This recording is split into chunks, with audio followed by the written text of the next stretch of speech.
বিশ্বৰ বিভিন্ন প্ৰান্তত এতিয়া অচল হৈ পৰিছে মাইক্ৰ'ছফ্ট আৰু মাইক্ৰ'ছফ্ট অচল হোৱাৰ পাছতে এতিয়া জনতাৰ মাজত হাহাকাৰময় পৰিৱেশৰ সৃষ্টি হৈছে আৰু ডিজিটেল বিশ্বত এতিয়া মাইক্ৰ'ছফ্টৰ অচল হৈ যোৱাৰ পাছত মাইক্ৰ'ছফ্টৰ যি সেৱা সেই সেৱা বিকল হৈ যোৱাৰ ফলত এতিয়া বহুতো সমস্যাৰ সন্মুখীন হৈছে জনতা বেংকৰ পৰা আদি কৰি বিমান সেৱা শ্বেয়াৰ বজাৰ ইত্যাদি সকলো এতিয়া স্তব্ধ হৈ পৰিছে আৰু বিভিন্ন প্ৰান্তত বিশ্বৰ বিভিন্ন প্ৰান্তত মাইক্ৰ'ছফ্টে এতিয়া কাম নিদিয়া হৈছে আৰু জানিব পৰা মতে এই যি সমস্যা এই সমস্যা সমাধান হ'বৰ বাবে মাইক্ৰ'ছফ্টক প্ৰয়োজন হ'ব 5 পৰা 10 ঘণ্টা সময় আৰু এই মাইক্ৰ'ছফ্ট যেতিয়া বিকল হৈ পৰিছে অচল হৈ পৰিছে সকলো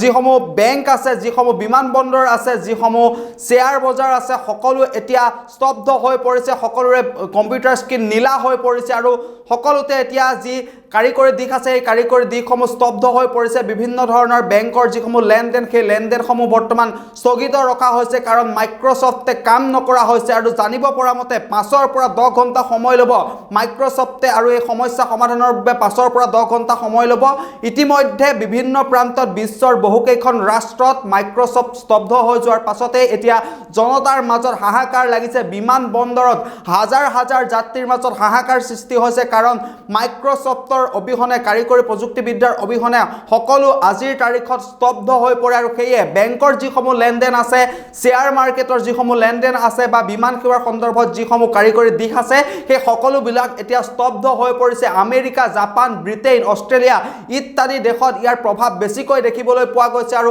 এই কেইখন ৰাষ্ট্ৰত বিশেষকৈ মাইক্ৰ'ছফ্টে সম্পূৰ্ণৰূপে বিকল হৈ পৰিছে যাৰ ফলত এতিয়া সকলো স্তব্ধ হৈ পৰিছে আৰু সকলো স্তব্ধ হৈ পৰাৰ ফলতেই জনতাৰ মাজত যিসকল জনতা আছে তেওঁলোকৰ মাজত এক প্ৰকাৰৰ হাহাকাৰময় পৰিৱেশৰ সৃষ্টি হৈছে বহুতো লোক বিমানেৰে যাত্ৰা কৰিবলৈ আহিছিল কিন্তু আজি হঠাৎ মাইক্ৰ'ছফ্ট বিকল হৈ যোৱাৰ ফলত বিমানবন্দৰত হাজাৰ হাজাৰ লোক আবদ্ধ হৈ আছে আৰু সকলোৰে সমস্যাৰ সন্মুখীন হৈছে সমস্যাৰ সৃষ্টি হৈছে আৰু বেংকলৈ যিসকল গৈছিল বেংকত যিসকল লোকে কাম কৰি আছে তেওঁলোকে কোনো ধৰণৰ কাম কৰিব পৰা নাই কাৰণ বেংকৰ যি স্ক্ৰীন আছে সেই স্ক্ৰীন সম্পূৰ্ণৰূপে নীলা হৈ পৰিছে সকলো ফালে কেৱল অচলতা দেখিবলৈ পোৱা গৈছে বিকল হৈ পৰিছে যিসকল লোকে লেনদেন কৰিবৰ বাবে বেংকলৈ গৈছিল দীঘলীয়া শাৰী পাতি আছিল বেংকৰ সকলো কাম কাজ বৰ্তমান স্থগিত ৰখা হৈছে আৰু শেহতীয়াকৈ মাইক্ৰ'ছফ্টে এই কথা সদৰি কৰিছে যে এই সমস্যা সমাধান কৰিবৰ বাবে মাইক্ৰ'ছফ্টক প্ৰয়োজন হ'ব 5 পৰা 10 ঘণ্টা সময় অৰ্থাৎ আজি নিশা পৰ্যন্ত হয়তো আজি নিশা প্ৰায় 11 মান বজাতহে হয়তো মাইক্ৰ'ছফ্টৰ যি সমস্যা সেই সমস্যাৰ সমাধান হ'ব কিন্তু গুৰুত্বপূৰ্ণ বিষয়টো হ'ল যে যিসকল লোক এতিয়া বিমানবন্দৰত আবদ্ধ হৈ আছে তেওঁলোকে এতিয়া কি কৰিব যিসকল লোকৰ বেংকত বিভিন্ন ধৰণৰ গুৰুত্বপূৰ্ণ কাম আছিল তেওঁলোকৰ কামসমূহ কি ধৰণে সমাধান কৰিব আৰু যিসকল লোকৰ শ্বেয়াৰ বজাৰ আছে শ্বেয়াৰ মাৰ্কেটত যিসকল লোকে কাম কৰে তেওঁলোকৰ এতিয়া কি হ'ব কাৰণ ডিজিটেল পৃথিৱীত